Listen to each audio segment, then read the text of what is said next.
guys, pag-usapan lang natin ang breaking news na exclusive nga naman guys na inahanap-hanap guys ng mga Katden fans ang gamot Alden Overload kung magpakilig dahil hindi umalis sa tabi ni Catherine Bernardo. Sweet, di ba? Kasi alam naman natin guys, no?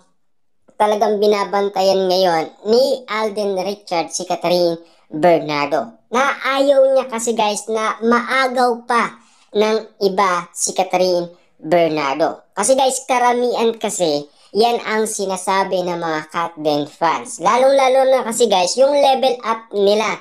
Marami na nagtataka guys Mami Min Bernardo, lalong-lalo na Derek Cathy, MJ Felipe, di ba? Lalong-lalo na Ogie Diaz, Christopher Min. Ang dami na guys, nagtataka na ang maraming tao bakit biglaan ganito na lang ang kilos ni Catherine Bernardo na binibigay niya kay Alden Richard. At ganun din guys si Alden Richard. Kasi ang sabi nga naman kasi guys ng karamihan, galawan nila at moves nila kakaiba na. Napaka-special na kasi guys kung titignan. Kasi yung sweetness, hindi nawawala yan At yung kilig, hindi rin nawawala Kasi inahanap-hanap niyan guys ng mga fans ni Catherine Bernardo at Alden Richard. Kaya nga naman guys, nakuha nila yung kiliti natin. Dahil alam naman natin guys, kinikilig tayo, nai-inlove tayo at tinatamaan ang ating puso. Dahil naiinggit nga naman kasi tayo dahil gusto nating maranasan ang ganong sitwasyon na pagmamahal na gusto din natin guys maranasan. Diba? Kasi kitang-kita naman natin guys na kung papaano magbigay ng kilig si Catherine Bernardo at Alden Richard. Kung iisipin guys, doon pa lang sa mga eksenang nakikita natin sa kanilang mall tour, lalong-lalo na yung nangyari sa Canada. Siyempre guys, ang dami. Iba-iba na kasi guys ang nagsasuggestion sa atin, lalong-lalo na si Mark, si Marvin, Bino King, si Catherine Bernardo at Alden Richard, Robbie Domingo, 3 times Bino King, si Catherine Bernardo, Alden Richard, si Kim Chu, 2 beses Bino King, si Catherine Bernardo at Alden Richard. Lalong-lalo na si Maymay, 2 times niyang sinabi na talagang grabe guys no, anip. Kahit na si Derek Cathy, naniniwala talaga na kakaiba na ang kinikilos ni na Alden Richard at Catherine Bernardo. Lalong-lalo na guys, binuking din ni Derek Cathy si Alden Richard at Catherine Bernardo. 'Di ba? Nagkakainan sa loob ng kwarto. Iba-iba talaga guys ang bawat kwento at ayaw talagang maniwala ni MJ Felipe. Kasi hindi daw gawain yan na magkaibigan. Yung sobrang sweet, sobrang lambing, lalong-lalo na guys, yung kilos nila ngayon, marami na talaga ang nagugulat, nagtataka kung bakit ganyan na lang sila kasweet sa isa't isa. Lalong-lalo na guys, yung caring na ginagawa ni Alden Richard, naku, grabe, yun ang kinagulat at yun ang marami kasi guys nagtitiwala na talagang grabe magpakilig si Alden Richard. Kasi tumatagos guys nga naman kasi sa lahat ng kababaihan. Kasi naiinggit nga naman sila kay Catherine Bernardo. Kaya nga sinasabi nila, pwede bang iramin si Alden Richard? Ipa-photocopy lang. Kasi grabe nga naman kasi guys, no? Yung overload na yon, unlimited na unlimited. Grabe, di ba? Parang ano lang ni Diwata yan guys yung pares. Grabe nga naman, di ba? Kaya nga naman guys, pinagkakaguluhan si Alden Richard.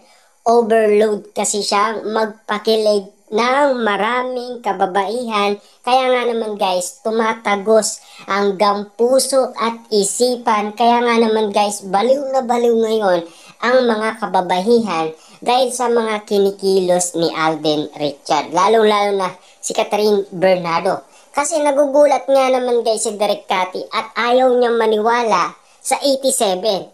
Kahit na si MJ Felipe, ayaw niyang maniwala dun sa 87. Kasi bakit? Nag-level up Yung sweetness nila, yung lambing, yung romantic moment na pinapakita nila. Grabe, mas itataas pa yun guys, bukod sa 90 hanggang 100 pa yun. Kasi kitang-kita naman natin guys yung level up, yung samaan nila, yung komportable sila sa isa't isa na dati ay hindi nila nagagawa.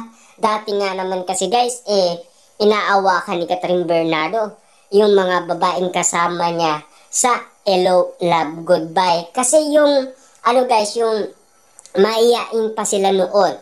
Bakit? Kasi first time nilang nagsama at gumawa ng movie. Kasi kitang-kita naman natin na pinag-iiwalay sina Catherine Bernardo at Alden Richard. Kasi bago lang.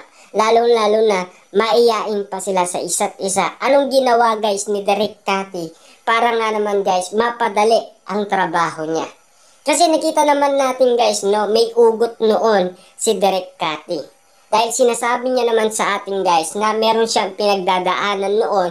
Kaya nga naman guys, naging mabigat yung unang eksena ni Alden Richard at Catherine Bernardo. Kaya gumawa sila ng paraan para ipaglapit yung dalawa.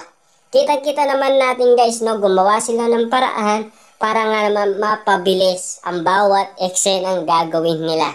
At least nakukuha naman nila guys, at least naging patok nga naman sa takilya at nagustuhan ng marami. Lalong-lalo na gusto pa magkaroon ng part 2. Lalong-lalo na guys, yung part 2, grabe, 'di ba? Hindi tayo makapaniwala na minahal ng mga tao ang nasabing pelikula ni Catherine Bernardo at Alden Richard. Grabe nga naman kasi guys, no? Yung level ng samaan ni Catherine Bernardo at Alden Richard, yung kilig hindi nawawala eh. Yung sweetness, hindi rin nawawala. Lalong-lalo na yung sinasabi nilang laging magkadikit, hindi rin nawawala. Spotted na spotted yan eh. Yung holding hands, hindi rin nawawala. Yung lagi nakasabit yung kamay ni Catherine Bernardo sa braso ni Alden Richard, hindi nawawala yan eh.